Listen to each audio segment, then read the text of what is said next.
Scott Guyatt here with you for RC Race Media at the JConcepts Vintage Bash 4.0 from Knox in Melbourne, Australia. It's practice day, truck racing day, but it's been a bit of a wet day, so no on-track action just yet. So we're going back inside the pits now to have a look at a couple of pretty impressive collections. We're going to start with maybe the biggest collection that's here this week, Mr. True Vintage RC, Jason Bormack. Mate, welcome to Vintage Bash 4. Thank you for having me. Like I'm not having you. We're just standing here looking at this incredible collection. I'll jump out of the way. Yep. Tell me, I mean, we'll look at a couple of cars in a minute, but what is it that you love about these cars and collecting them, rebuilding them, making them so beautiful? I think it just goes back to when I first started in the hobby and back in the old Bormack days, and just, I guess there's only so many things you can afford as a little kid, and then looking through all the glossy magazines back in the day, Dirt and Track and Radio Control Car Action, and then all these years later, you got a bit of extra income hanging around. You're like, you know what, I wouldn't mind having some of those things, and it's just one of those things where it's a slippery slope, and you start going, and before you know it, you're right down that hill. I think addiction is the word you're looking for. Just for people who might be watching from overseas, you just rolled off the word Bormack, the Bormack days. What's Bormack? So Bankstown Off-Road Model Auto Club, that's the club I started at back in the 80s, and that was at a time just before the legendary Dave Smith came aboard, and he became the club president, and he ran the club. And that's where I started. I raced the Kyosho Optima, and then moved on to a Cat XL and Turbo Ultima like everyone else, and we just go through cars and had a good time with it. You just rolled off the name of a couple of cars there. I'm looking over your shoulder. There is a story behind every car here, but let me ask you to pick out, 2 or 3 or 4 cars, maybe one at a time. Grab a couple of cars and we'll throw them on the table here and have a look, and you can tell me about them. But, where do you want to start? What's the first car you want to pick out? Well, I'm actually going to go over there and I'm going to pick up 2 cars. All right. You're going for 2? Oh, yes. He's gone the SG Coyote.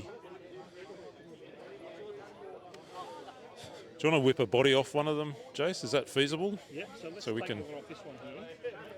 So back in the 80s, I started with the Kyosho Optima, and my good school buddy, we both joined Bormack at the same time, and he started with one of these cars, and sadly, he never actually finished a race. The car was so inefficient in design and execution that no matter how much Arrow diet or fettling we did, or we could never get one to actually work. So all these years later, I've committed myself to seeing if I could get one of these cars to finish a race. So what is this car? This is an Italian SG Coyote, and there are probably people out there who know even more about it than I do, but I think it was a group collaboration between TAG Models and SG, and this was their version of the car. So there was some other models out there that maybe some other people could tell you about, but yeah, so it was a shaft-driven, bevel gearboxes, front and rear, and it. I'm yet to know how they actually work because I haven't seen one work, okay? So I think the only time I ever saw one go a whole lap was if it actually rolled the rest of the way down a hill. There were so many things that were holding this car back. Like they had hard plastic tyres by, no joke, they really were hard. They had a plastic internal gear that used to meet the crown wheel that just, with an old 1200 milliamp hour battery and these terrible old 540s, even that was too much power, and I don't even know if you could get a whole lap out of it. So what I've actually learned since, and only recently, is that there was I'm going to say a Gen 1, and which they worked out didn't work at all. So they literally had to, and I'm going to make assumptions here because I like to look at all the improvements that go between these things. And the car with the white body is what I'm going to call the Gen 2, because they literally went back and retooled so many parts that I don't even know if you can call it the same car. But of course they have the internal metal gears, so it's at least going to get past that hill. I'll take the body off. We're going to rip the body off. So SG Coyote, like a rarely seen car. Actually, there's a few of them here this week, and over the course of the weekend, we'll see a couple of the others, and I think there are going to be some runners. All right, so we're inside the Gen 2. Yep, so inside the Gen 2, I've done a few modifications. Now, I don't like to go silly and put big bores on, and things that shouldn't have been there back in the day. So my general rule is it needs to be something that could have been done by the racer back in the 80s, and I've gone with some Kyosho Gallop Mark II type shocks with a bleeder hole at the top there, because the box art had a gold shock on it, even though these particular ones came in the manufactured the car. So something that everybody notices first thing is these two cylinders running down each side, and they're the old NiCads, or in this case I've got some nickel metal hydrides just to keep this thing going. But that was the design of how the battery mounted to the car. So I don't know how many cars ever did that sort of thing, but Just this one. Just one. So, I mean, when you look at the original version, it had a Lexan under tray that formed up and curled up and made this bumper at the front. Now, you tell me, Scott, what do you think of the design? Surely you've got some ideas. No comment, mate. No comment. So what I've tried to do is try and recreate it as faithful to the box art as possible, and allowing just some minor changes to, I guess, not modify, but maybe bolster. And with this particular car here, I can even show you that, I've added some little fiberglass pieces here that laminate to the steering, because as I was popping the ball stud on, I broke it. The plastics are so fragile, and, what can I say? It's how it was back then. So we're all just trying to do our own little engineering mods to make them last and get through a race. The SG Coyote Mark 1 and Mark 2, Bormax style. Mate, pick out one more for me, and then we'll come back to you over the weekend, because there's a whole lot of cars here and there's a whole lot of stories. All right, he's picking out another favourite. Let's see what he's going to go for.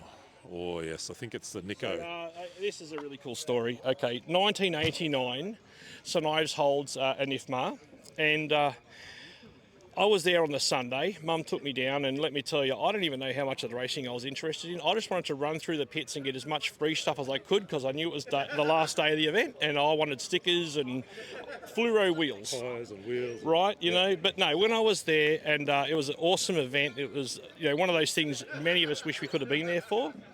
But after the event in Dirt and Track, there was an article come up of the event, and in the black and white photos was this particular car sitting on the grid with Nico on it. And at the time I thought, is this some sort of a joke? Is this like some prototype Yokomo, or, some weird thing that, they did? But no, Nico actually had a fair crack at creating a car that could enter even a World Championships. And this car has a really cool belt drive design. It has a saddle pack chassis, and I'm thinking, Nico, isn't that something you get from Toys R Us, for your kids with some AA batteries? And this is another car that I really wanted to get a hold of and get out there and put it on the track. In fact, I set this up for Lou. Yep, let's get the body off. So I set this one up for Lou in Bash 2.0. So Lewis Solar here, our great fearless leader. I set this up, and he actually got some time around the track with this, and I did a video flying the drone around, capturing all the action. And it's a very neutral handling chassis. We found that myself and Ant Howard, we each raced one in the very first vintage event that was held at Ride for the 25th anniversary meeting, and it's a very predictable car to drive. Let's say that much. Yeah. But super unique, super cool. Unlike most other things, it seemed to have borrowed its design, maybe a little bit of Yokomo or a little bit of who knows what, Kyosho, Hot Shot. So it's just one of those cars that captivate a lot of people. Fantastic. I feel like, and we could talk for hours about any of these cars, but we'll come back over the weekend and check in on a couple more. But before we go, for those who have not met you, and there might be one or two, how do they see more of your stuff? Where do people find you in the online world? Well, on social media, I have a Facebook page called True Vintage RC, but also a YouTube channel, True Vintage RC, and it's a non-monetized channel that I basically do out of my own pocket to help promote the hobby and get more people interested, which I believe it actually has. And we get more people come down, and if you look around this event this weekend, you'll see just how many people are here, and I'm sure everyone does their bit. But people get inspired and want to come be part of what's going on. And I'm looking over your shoulder. I'm seeing PB Mini Mustangs. I'm seeing every Yokomo, AYKs. I'm in the AYK Vibe. There's so much goodness on your table here. I want to know every story about every car. But we'll come back later in the weekend. Thank you very much, Scott, as always. Hope you have a good time at the Vintage Bash 4. Thank you, mate. Cheers. That's Jason, True Vintage RC. It is an extraordinary collection that he's got there. Mostly four-wheel drives at the moment, but he'll be running two-wheel drive as well. There's a Traxxas TRX1 up the top. There's a few different generations of AYK, the Boost, the Radiant Pro, the Maverick, the original Viper. Incredible collection of cars. Hirobo Zerdas there in the middle, the pipe frame cars. A whole range of different Kyoshos. I see a Rocky, Gallops and Pegasus and Salutes, and it's an unbelievable collection that Jason's got. Speaking of unbelievable collections, the man himself's not here, but I do just want to stop and have a little look at this table right here. This is a collection put together by James Knight of Knight Customs. And what he's built here is a replica of every World Championship winning car from 1985 to 1995. The first 6 of the two-wheel drive World Championships, starting with Jay Halsey right there, 1985 in California. The first world champion in two-wheel drive was stock class in those days. Then we get to the Joel Johnson winning Kyosho from the UK in 1987. Incredible victory for Joel, a sweep, I should say, 1, 2 and 3 for Kyosho. Then Masami, of course, that famous 1991 prototype car that Team Associated brought here to Australia to win the World Championships down under. They did it again, Hirosaka did it again, 1989 in Australia. And then we're looking at the 1991 car from Detroit, Freedom Hill, I think it was. Again, a one-off prototype car, hand-built by Team Associated for the sole purpose of winning that 1991 World Championship. Extraordinary. Then we're in 1993, we're in Basildon in the UK. The famous story of Brian Kinwald, who qualified well back on the grid, 8th place. He qualified, it rained, the track changed, they went and found a way to graft a Losi hydrodrive onto the drivetrain of that RC10. We can show you that hydrodrive around the back of the gearbox. Transformed the way the car worked, and he went from 8th on the grid to take the win in incredible drives. And you can find that footage from the Basildon Worlds. Still, there's the prototype, the lay shaft that allowed that hydrodrive to be fitted. Brian Kinwald, the first of his World Championships, and an extraordinary performance, winning a Worlds in, if we're honest, a car that had no right to win the Worlds against what was then the prototype Losi XX. And then we get to 1995 and we're in Japan here. The indoor track at Yatabei Arena, the home of Yokomo, the home of Masami Hirosaka and Matt Francis coming across the world. So the body shell not painted there yet, but that's the original RC10, or that is a copy, should we say, of the original RC10 B2, the first of the composite chassis cars, two-wheel drive cars from Team Associated. This collection from James Knight, I can't just see James at the moment, but we will grab him for a chat next time we come past and see him. James Knight of Knight Customs, you can find him anywhere on the socials and online, builds an incredible range of 3D parts for rock crawlers and all sorts of things, but he has built these these replica cars. He's gone and sourced the electronics, found exactly the right, every car is fitted with the right servo, the right speed controllers, the right receivers, even shrink wrapping the receiver in that 91 car that Masami had done back in the day, the clear plastic case on the 91 car, that is the 91 car there, the wheel discs, the stickers, everything exactly as a replica of the original. So that's James Knight of Knight Customs. I can't just see him here at the moment, but we'll keep going for a walk. And if I spot him back here, we'll come back. Extraordinary collection of the first of the 6 World Championship winners. He was just telling me earlier that he's now working on the four-wheel drive equivalents. So from 1985 through in the four-wheel drive class, maybe next year when we come back. These are his own race cars, the RC10, and of course, to me, a hotshot-based car with all sorts of custom pieces inside the chassis and a custom fiberglass chassis there. But we'll go back over here because there was another man I wanted to speak to earlier, another one of our Kiwi brethren from across the ditch. So we'll come and find him and we'll introduce you to this man. Hello. He laughs. Hello. Tell us your name and where you're from. Look, my name's Hayden. I'm from South Island of New Zealand. I live in a place called East Burton. Yeah, so here we are. Blessed are we. It's wonderful. This is your second trip over for the Bash, is that right? Yeah, it's the second trip for the Bash. We came and raced at Castle Hill 3 years ago. Okay. So, yeah, this is the third trip to Australia racing vintage RC. And there seems to be a bit of a theme here among the cars that you've got, with the exception of this Tamiya boomerang thing here, which we can conveniently ignore. But tell me a little.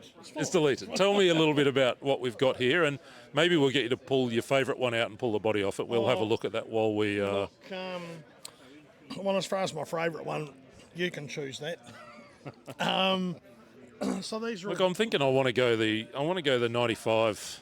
Oh, yeah. Cougar 2000. Yeah, so... Do you want to whip the body off for us? Yeah, I'd love to. Yep. So these are all Shoemaker 2000 series. So I've got a Storm 2000, a Cat 2000. That's a 93 Cougar 2000. This is a 95 team Cougar 2000. There doesn't seem to be too many people around racing them, so it's very hard for me to get any help to run them, but I've got them going pretty good now, so it's been a really good thing, and I love them. They're great. The 2000 series cars went with that double deck chassis in a time when RC10s were still the tub chassis, and there was that gradual conversion to the composite. But this is a signature, isn't it, of the 2000 series cars, that double deck chassis with the braces in between? Yeah, absolutely overcomplicated, lots of screws. And I find them really interesting because of that. Yeah, they're great. And then that front suspension, that I don't know if we can get a shot inside in here, but that Shoemaker active caster system, the SAX, I think it was called. That's right. Yeah, and it's a really interesting way of going about it.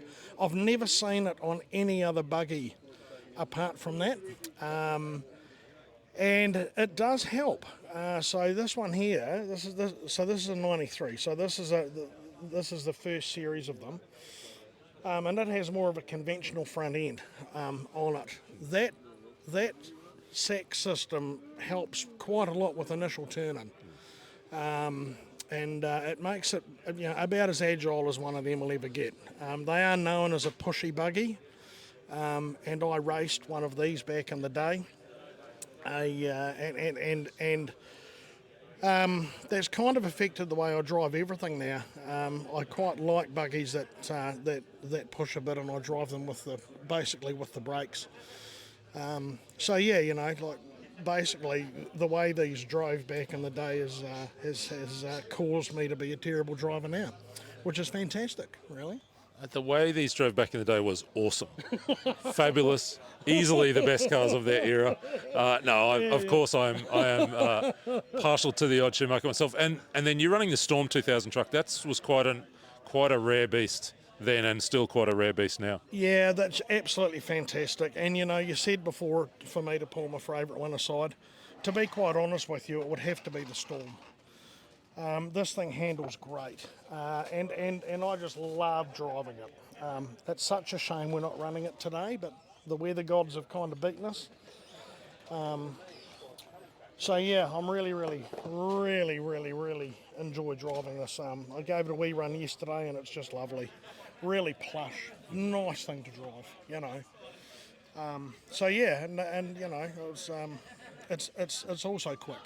It's also quick. And we can see as we look inside the chassis there, follows that very similar kind of design philosophy to the two-wheel drive buggy, the double deck chassis. There's an extra cell slot in there, if I remember correctly, so that you could move the batteries forward and backward to get the little change in weight distribution. Chassis is a little bit wider, of course, longer suspension arms, all of that jazz. The suspension arms are exactly the same length as that and that. Okay. So they're the same length as the buggies. What they did was make wider bulkheads. Ah, yes. So the arms are identical to a 93, and uprights and everything on the front. So the arms aren't longer at all, and on the rear they put extensions for the drive shafts. Yeah. So it's just basically an extra segment that you put on. Yeah, so I find them to be great to drive, and I just absolutely love pedaling this thing. It's a hoot. It's so much fun. And what do you know? I made a mistake talking about a Shoemaker. Told a lie. Mate, glad to have you back. Hope we get to see you on track tomorrow wheeling these beasts. You looking forward to it? Oh, God, yeah. Heck, I didn't come all this way not to run, and the thing about coming here is that you're amongst kindred spirits. And we've made friends here that I'm pretty sure will be friends for life, you know. And it's just, it's you know what? This isn't important. It's about the people. It's just about the people. We've all had the same background. We've got the same interests. If you like, call it a head injury. You know, it's just wonderful, you know. And to surround yourself with kindred spirits is good for the soul. So, yeah, you know, whether we race or not, it's always worth coming over here and hanging out with you guys. I would consider myself one of your friends for life, except I don't like Kiwis, so never mind. Yeah, that's right. I mean, like, I'll also overlook that too. And can I just say likewise? You don't like Kiwis either? Oh, fair enough. Fair enough. Thank you, mate. It's great to have you here. Look forward to seeing you out on track on the weekend. I love your work. Thank you, Thanks buddy. so much. That's Hayden, who's here with the crew from New Zealand. People are starting to pack up here today because it pretty much looks like we're not going to get any track time this afternoon. I was going to go look at a couple of cars down there, but I see Mr. Hara is in the middle of looking at them again. We'll grab Aaron for a quick chat. We'll grab this man for a little quick chat. He's the third. They're going to have one hand. Stop it. This is the third of the unholy trinity of the bash. Holy. Yeah, probably. Introduce yourself. Tell us your name and where you're from. Hi, I'm Aaron De Fina. I'm from Melbourne, Victoria, and the Knox Car Club. So this is my home club from 1986. You've been here almost as long as the club, right? Because the club only predates that by a couple of years. Yeah, it started in 84. I used to race down in Frankston in 1984, Okay. 85. 86 was year 12, so of course, parents said no racing then, you know, you were banned. And then end of 86, found this place, and then decided to go to Monash Uni, because that's just down the road, so I decided I'd go to Monash Uni so I could come here and practice. So that's how I chose the club. It's silly, but hey, and that's how I chose my university and my career, based on this place. So over that 40 plus years of history of the club, can you pick out a couple of, what is it about this place that's been special over the years? A couple of special events you've been involved in here at Knox. Probably the first year I actually came here was hilarious, because I turned up and I had a Mugen Bulldog, and the guys I met down here was Brendan Coleman, Chris Marshall and Vale Ritchie. So they were the first three guys that I came there when I came to practice. And they looked at me and said, don't race four-wheel drive, race two-wheel drive. You need to buy a car, buy a Kyosho Ultima. And I went, I don't like Kyosho. My brother's got one, so I bought an RC10. So that was how it all first started. So I had an RC10 and I hung up with those guys, and then just started racing. And then there was the indoor nationals at the showgrounds. Yeah. And Vale said, you should enter. And I said, no, I don't feel good enough to enter, but you can come and pit. So then I was his pit man for so I was his pit man for the nationals. So I was changing batteries and doing all that sort of stuff. And then I met Jeff Birtles, because they said, don't you run an associated? So there was that sort of funny thing. So that was probably the first big interesting meeting that I saw here, was like talking to the guys and then getting dragged off to a national titles, and you're going, national titles? Basically, what the hell's that? And it was showgrounds and everything else. So that was cool. But the thing was just the people that you meet, like the Crows, Vale, Chris Marshall. Lou Solar turned up here as well, which was even more frightening, because I used to race with him down in Frankston, so that was even worse. You think, I've got away from the riffraff, and then of course he turns up here as well, and you go, oh, jeep, it's not him again. So, yeah, you look like you hate it. yeah, I hate it, And if anyone knows me, everything I say, you got to take it on the opposite, because whatever I say, usually I'm giving you a bit of a stir. So that was that, and then it's just been all the meetings here, like you're watching the Orca interclubs, and you're watching some of the best drivers in Australia going absolutely nose to nose, like Davey Crowe, Michael Chard, Reece Birtles, the guys from New South Wales coming down and having a crack at it in the Nationals in the States. And it just, I can't, like you go back through history, I can't actually pick any one event. There's like a flash of this guy doing something crazy here.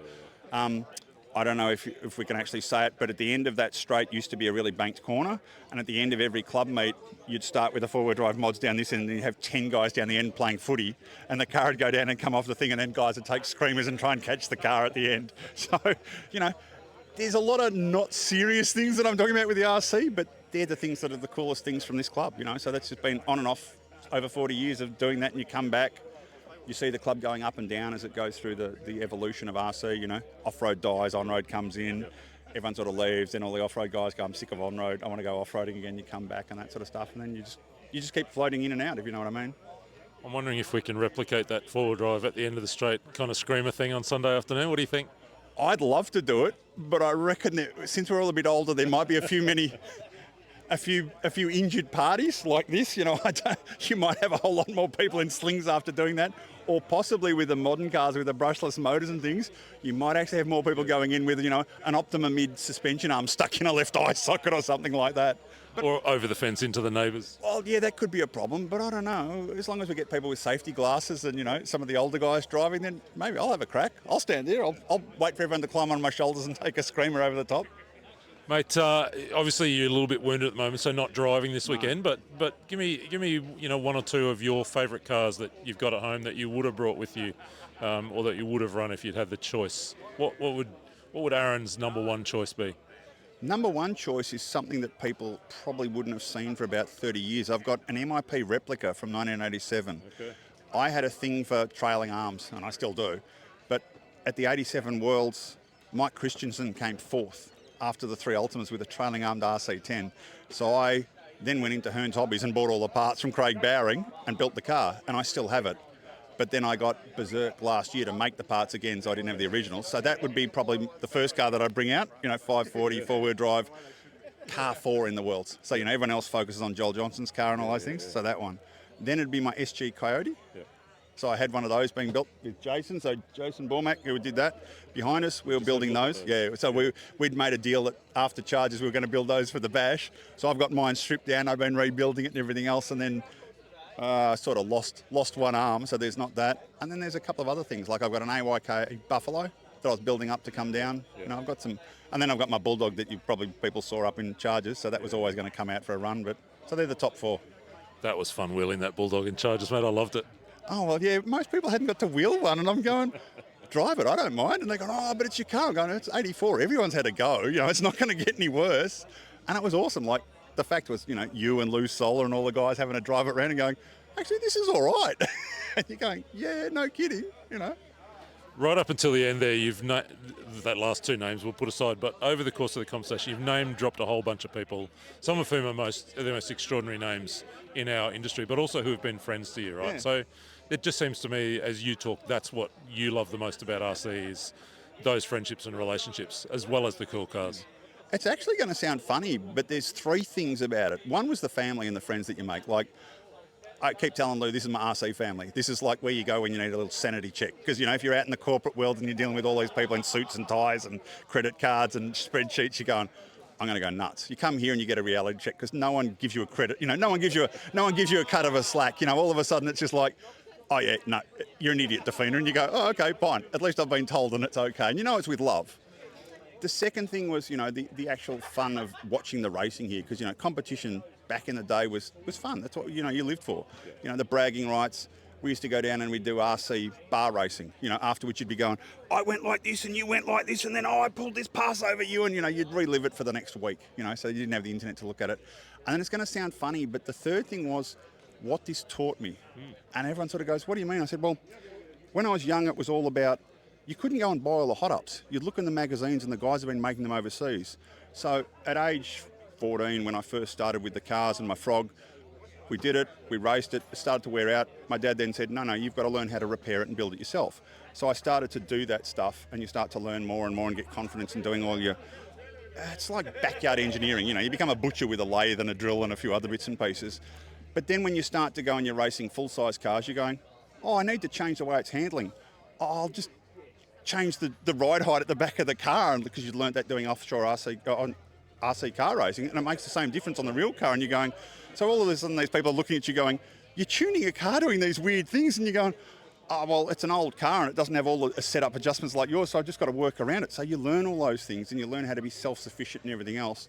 And it's going to sound funny, but I got a job out in the oil rigs as a logging engineer because of what I could do with my RC stuff. So they were sitting there going, how do you know how to do this? Oh, it's just something we did back in the day. And all of a sudden it was, you're then doing things and oh, then you're going to go out to that oil rig out in Bass Strait and you're going to fix that problem because you're doing this. Oh, okay, whatever. And you're doing all sorts of weird things. So just adjusting the ride height on an oil rig, is that what we're talking about? Oh, yeah, well, they've got these sort of cranky things like a big wig steering thing. If you look at the legs on a big jack-up oil rig, they've got teeth and they wind up and down. So it's just a big wig steering rack. So, you know, it's all right.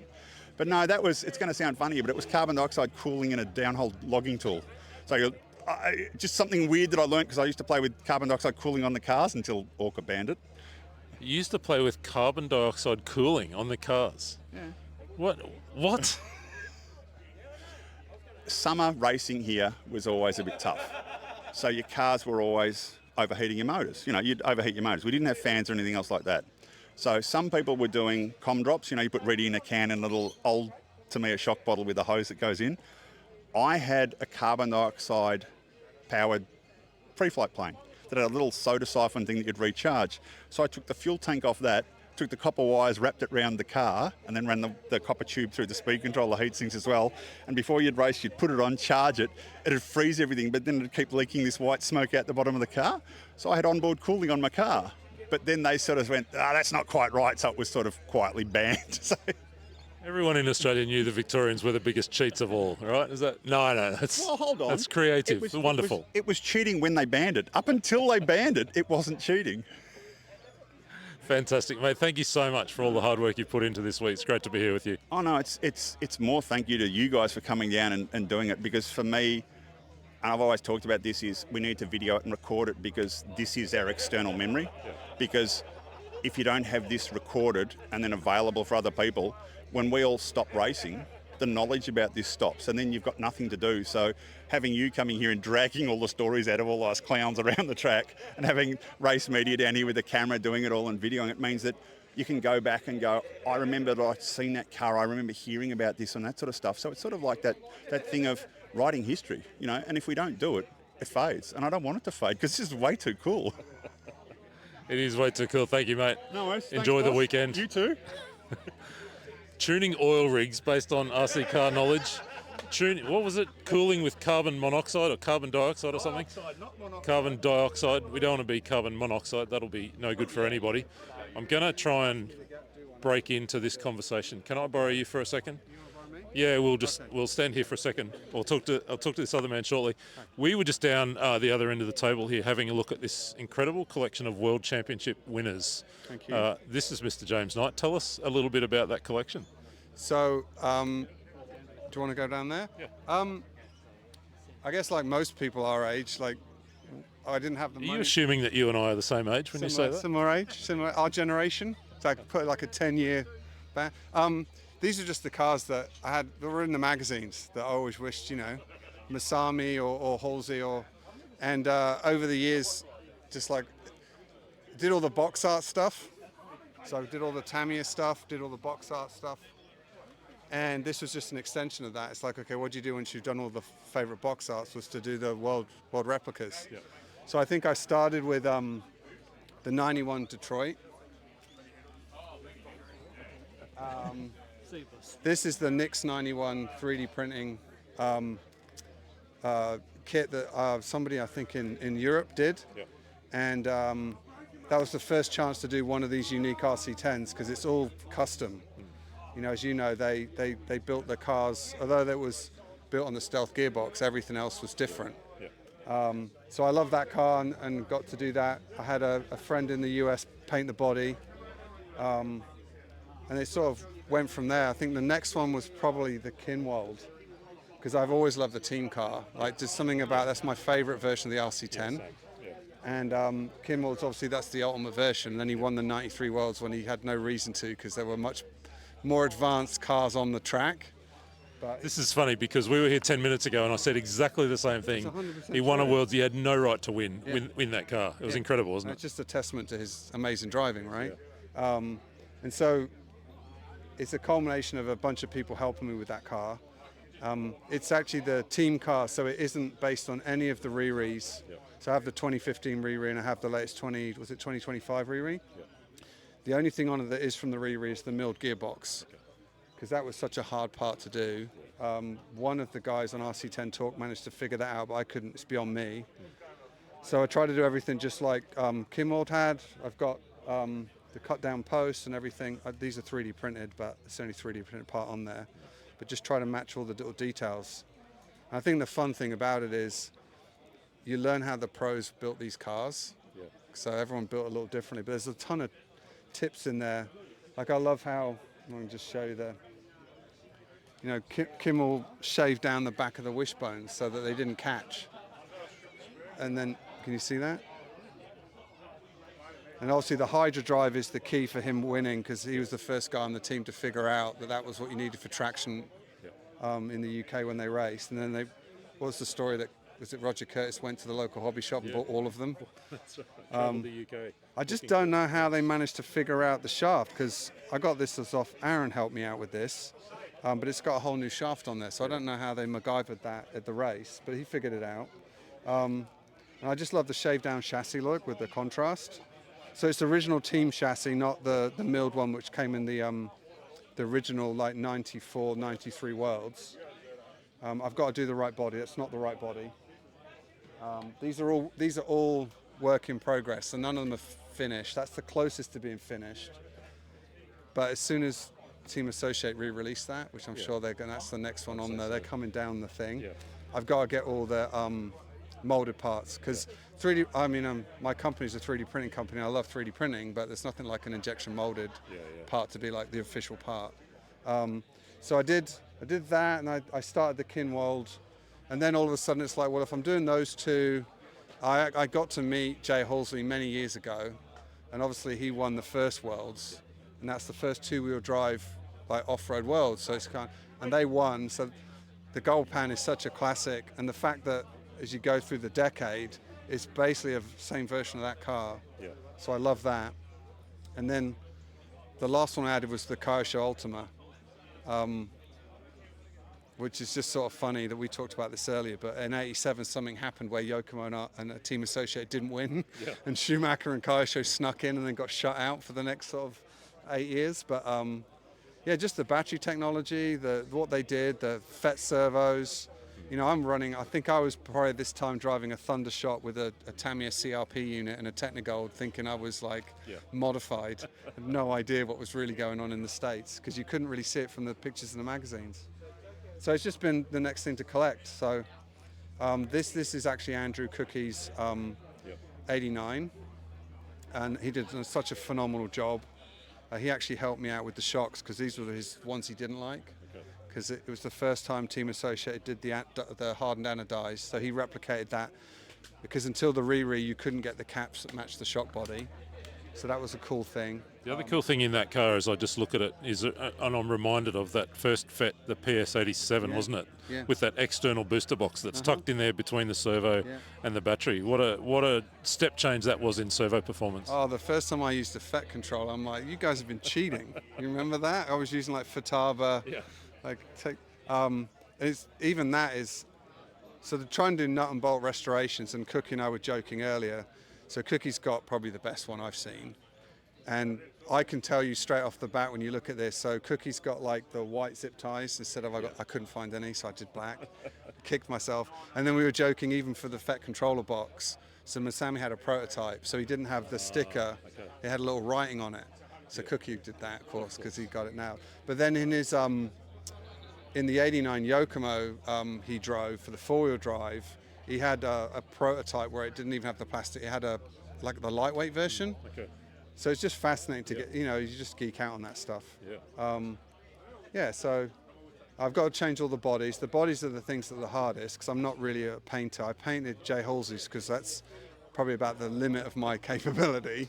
4 colors and stripes, still a bit challenging.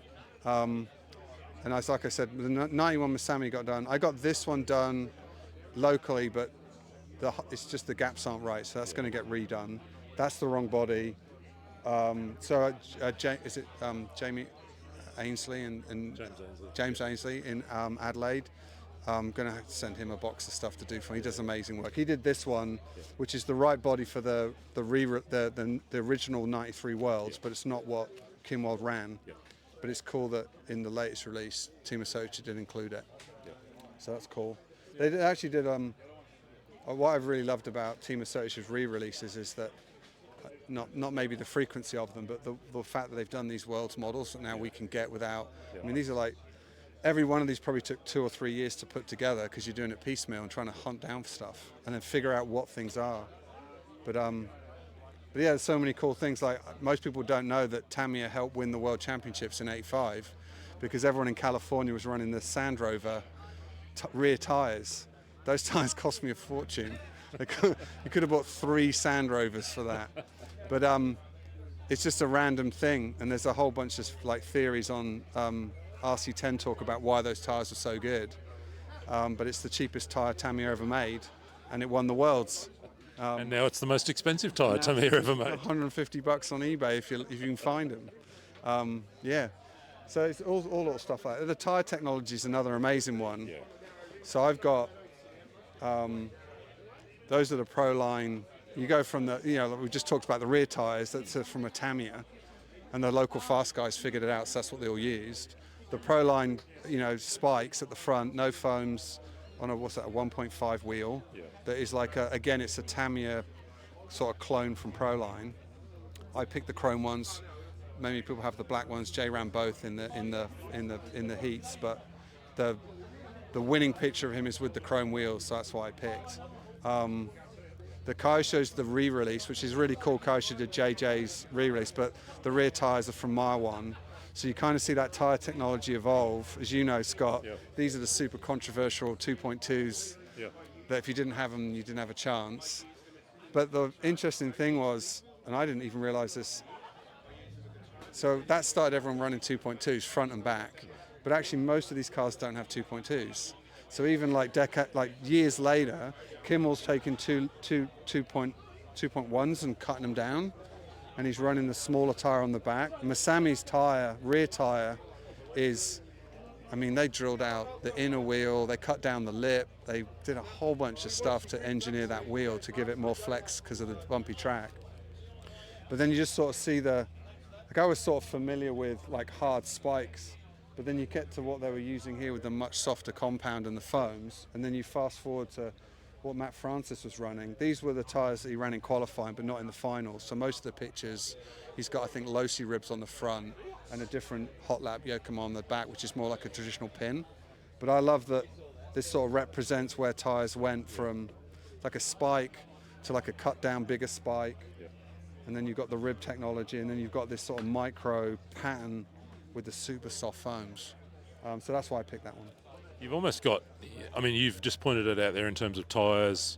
We could do the same exercise in terms of servos. We could do the same exercise in terms of speed controls, cell technology. There is this in front of us, isn't there? This 10-year journey through an extraordinary period of development. Yeah. Well, as a little kid here yesterday was wanting to know what those batteries were. We said to his dad, why have you got funny batteries? And then we went through the whole match technology. But Jay's, this isn't quite the right battery, it's yellow, but he just had like a stick pack. And then all of a sudden you've got Sanyo's packs, and then you can see them starting to match, and everyone understanding what they were doing to go fast, and the fact that these cars could only barely run 5 to 6 minutes. And we're running, 20 minutes on a full modified brushless LiPo now. The ESCs, the Novak, you can see it. Again, they did such a great job. But you see the sea change here where by 95, Team Associated now having to answer Losi's call of composite molded stuff. LRP are coming in. You sort of see that changing of the guard, and obviously the next decade is very different. And I'm building the 4-wheel drive versions now, so it's interesting. You've got, I said earlier, it's like Associated Yokomo, except for 87, where it's Kyosho and Shoemaker. And it's Novak's all the way through it, and then Sanyo's all the way through it, Proline's all the way through it. Apart from the little blip there. It's fun. I feel like I could talk to you, and we already talked for ages earlier, but you just mentioned on the way through there your company. Just tell me a little bit about Knight Customs and what it is that you get up to and where people can find you. So I established Knight Customs just over 12 years ago. It's a 3D printed design company where I just saw, I was into collecting vintage Tamiya, and realized that I could design stuff in CAD and share it globally with people who could then use printers to print their own stuff, which was cheaper, quicker, and easier than me having to model it and print it and ship it to them. And we've been doing that for just over 12 years now. It's mostly in the crawler space. It started as vintage Tamiya. I just wanted to build cars that Tamiya never made, but in that style of, I was always a fan of Tamiya's sort of approach to scale models that move. And rock crawling has sort of been the perfect fit for that because it's slow and it's all about scale. So we've done moving drivers, engines, and really it's just sort of, if there's a car or a model that no one's making because it's too niche or too expensive to make traditionally, I'll try and make it. And then if a new model comes out, we'll do the bits that the manufacturer decided not to do for whatever reason. So there's always something to add or change. And then in the four-wheel drive market, just like the real one-to-ones, doesn't matter what stock is, everyone wants to modify it to make it their own. So I look at whatever they bring out, and if they make it modified, I'll make the stock parts. And if they make it stock, I'll make the modified parts, which is always fun because they have to pick one, and I can do whatever's left. And we do a little bit of drift. I do a little bit of vintage parts for stuff that I need. So we do hot shot bumpers and shock mounts and so forth. And you can find me at nightcustoms.com. We sell the 3D files on nightcustoms.com, but we have a global network of over 100 people that if you don't have a 3D printer, you can buy the parts 3D printed from them directly, which sort of helps. And then we recommend 3D printers if you want to get into it. There's been in the last 3 years, there's been a total game change in at-home 3D printing. Okay. So before bamboo came into the market, even the best at-home printers you had to have a level of expertise and commitment to keep them working. Bamboo have basically made them plug and play. They're more like, a pillar drill or an industrial CNC now, where you just set the part to print and it does it. So you don't need to be an expert, and it's consistent. And these things cost anywhere from $500 to $1,000, so they're not, in the grand scheme of things, that expensive. So it's really helped more people get into 3D printing. And as you know, like some of these parts are hard to find, and it's sometimes easier to print it. I feel like I've just found out why it is that I've been so resistant to adopting 3D printing for the last 10 years. It's because it wasn't time until now. Yeah. Now I'm going to go get a bamboo 3D printer and print some parts. Mate, thank you so much. I'm delighted that you're here, and thank you for the incredible tour through the history of not just the cars, but the stories behind them. Appreciate it, Scott. Thank you. James Knight, Knight Customs, you can find him online. An extraordinary collection. We'll be back next year to see the four-wheel drive equivalents. I've just put a timeline on him right there. He's got 12 months to build 6 replicas. Folks, I feel like that might be probably a time to stop. We'll go out and show you the track conditions. It has kind of rained on and off throughout today, and things are just a little bit wet, which means we're not going to be able to get on track this afternoon, but we will be here this afternoon, being Friday, depending on when you're watching this. We'll be back here live Saturday morning and Sunday, both days, all day, working our way through a whole bunch of head-to-head racing, different eras. There is no qualifying and finals here. It is all Reedy-style head-to-head racing all day Saturday, all day Sunday here at Knox for the Vintage Bash 4. We're here courtesy of JConcepts. You're watching RC Race Media. Come and hang out with us for the weekend live, as I'm joined by my friends here to say good afternoon to you. I'm looking over Tony's shoulder. I'm seeing people gathered around. Tsushihara's here. They're still looking at old cars from True Vintage RC. You saw us have a little look at just a couple of models from that collection. Hope you've had a great day. We look forward to seeing you live tomorrow, Saturday morning, here from Knox for the Vintage Bash 4.0.